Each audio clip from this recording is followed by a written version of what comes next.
হাজারো মানুষের ভালোবাসায় সিক্ত হলেন বিএনপির প্রার্থী advocate M A Majid. Jhenaidah ২ আসনে বাংলাদেশ জাতীয়তাবাদী দল বিএনপির মনোনীত প্রার্থী অ্যাডভোকেট এম এ মজিদ হাজারো মানুষের ভালোবাসায় সিক্ত হয়েছেন।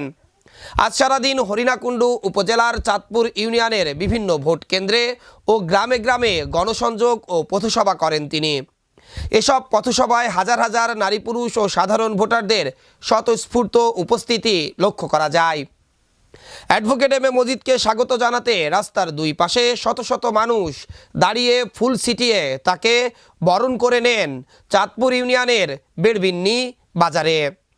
এ সময় এলাকা জুড়ে সৃষ্টি হয় উৎসবমুখর পরিবেশের। পথসভায় বক্তব্য দেওয়ার সময় তিনি মঞ্চে না উঠে সাধারণ নারী পুরুষের কাতারে দাঁড়িয়ে বক্তব্য রাখেন। এতে উপস্থিত জনগণের মধ্যে আরও উচ্ছ্বাস ছড়িয়ে পড়ে। কথা না, আমি মূলত আপনার সাথে দেখা করতে আসছি, আর আমার মাথায় মানুষের সুবিধার জন্য। সর্বোপরি আমার এখানে আমার অনেক মা বোনরা আছে, আমি আপনাদের সন্তান, আমি আপনাদের ভাই। এই বেড়বিন্দি গ্রামের এমন কোনো মানুষ নেই, এমন কোনো পরিবার নেই, এমন কোনো হাড়ি নেই, এমন কোনো বাড়ি নেই আমি চিনি না, এমন কোনো লোক আমি চিনি না।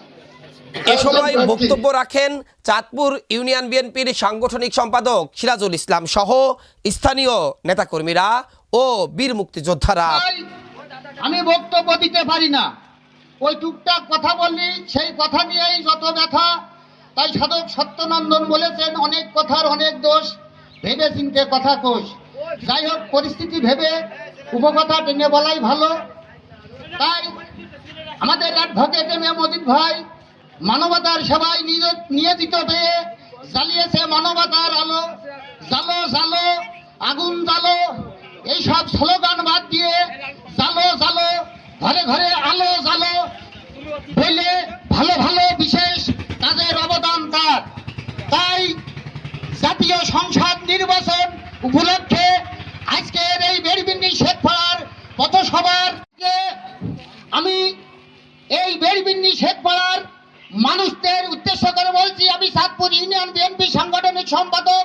আপনাদের কাছে আমার অনুরোধ, আমার প্রতি যদি কোনো লোকের ক্ষোভ, দুঃখ, কষ্ট, বেদনা, আমার কথায় যদি কেউ ব্যথা পেয়ে থাকেন, আমার কথায় যদি কেউ কষ্ট পেয়ে থাকেন, তাহলে আমার ক্ষমার চোখে দেখে আপনারা আমার ক্ষমার দৃষ্টিতে দেখে ক্ষমা করে দেবেন।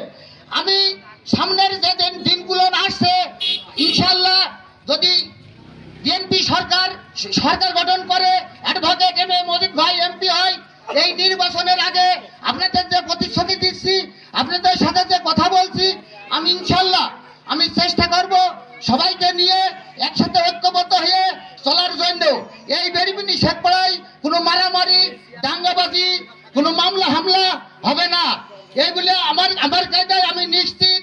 এবং আপনাদের যদি কোনো ক্ষোভ দুঃখ থাকে, তাহলে আপনারা আবারও বলছি, আপনারা আমার ক্ষমা করে দেবেন।